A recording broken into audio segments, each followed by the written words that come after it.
Hello, chess family. It's me, National Master Jesse James, and start from the installment of Instructive Chess Miniatures. All right, I got an oldie but a goodie for you. Here we go. We started with e4, c5, knight f3, d6, standard Sicilian right here.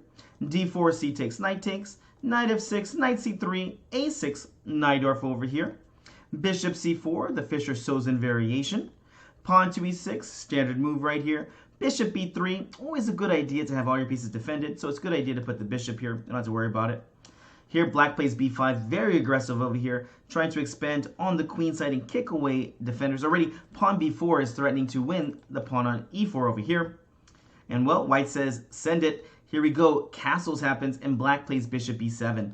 Notice that if you do try to get greedy with the pawn to b4, knight a4, well, this is just another line here. Knight takes on e4, rook e1, and here white has a +1 advantage here. This was actually tried in a game between Fischer versus Tao. That being said, back to the main line, bishop b7. Black just says, you know what, I want a castle. I'm not getting that aggressive right now. Queen f3, a nice developing move with the threat.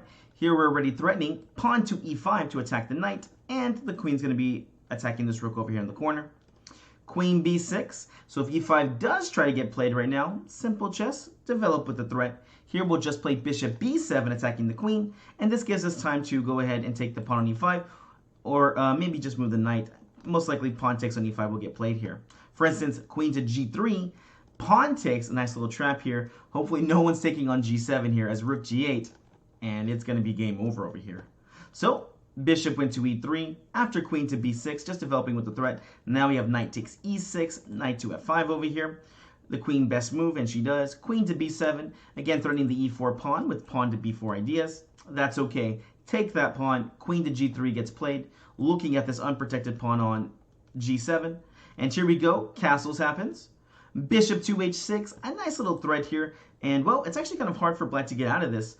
And, well, if you try to play your knight like to h5 here queen g4 gets played, or queen h3, and you can't really move it away. Again, if you push the pawn up, then we'll simply take the rook, right? So here the idea will be to try and take this bishop. And here black will play something like king h8. Queen takes on h5, pawn takes, and yeah, this king is not looking too good with this pawn's being kicked. So here only one good way to get out of this, knight to e8, and this becomes the main idea for the rest of the game. If I can get rid of this knight, well, then I can get the checkmate on g7. Well, let's keep developing. White went ahead and played rook f to e1, defending e4 pawn, maybe even some rook left ideas in the future. Bishop to d7, rook a to d1, knight c6, and now, well, all of white's pieces are nice and developed here. So what do you do now? Let's get to the next level. Let's keep making threats. Here it's white to move and create a very strong tactical sequence. I'll give you a hint. Sacrifice on d5 or sacrifice on f5. It was one of the sayings, if you play Sicilians, to sacrifice on d5 or on f5. White to move. What do you play here? All right, there is only one move to keep the game moving forward in white's incentive, and white plays knight to d5 here, and the knight cannot be taken. You know, if you get to a position like this, things have definitely gone wrong. In the game, black played bishop to d8. All right, let's take a look. We have to take a look here. Why can't we take this knight?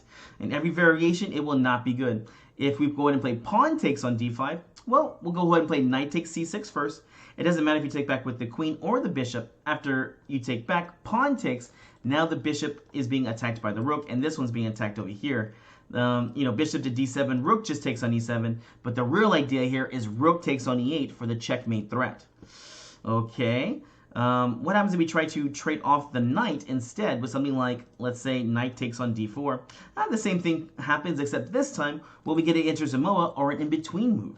Knight takes on e7 check, king to h8, and then we'll simply play rook takes on d4. And yeah, this king is just, again, really not happy here. And white already has a +7 advantage. In fact, here white has a very nice idea, e5, with the idea of sliding the rook over and lots of variations. Oof. So, back to the game. Black just went ahead and played bishop to d8, moving the bishop out the way. And here, well, what's better than sacrificing one knight? Sacrificing two. Here, white cannot be stopped. Knight to f5. Remember, sacrifice the knights on d5 and on f5 here. You have g7 attack, d6 attack. Look at these knights. This is truly a nightmare, right? And, well, again, either way that you take, if you try to take on d5 here, simple chess. Knight takes on g7. You've broken through. Checkmate will not be too far away, if not just heavy loss of material. So here, well, they went ahead and took the knight on f5 because this is where the threat was. And after pawn takes on f5, here we go. The idea is rook takes on e8 for the checkmate on g7. Again, there's just no good threats in this, no good way to stop this in the game. The game ends fast after knight to e5. And here we're going to go ahead and play.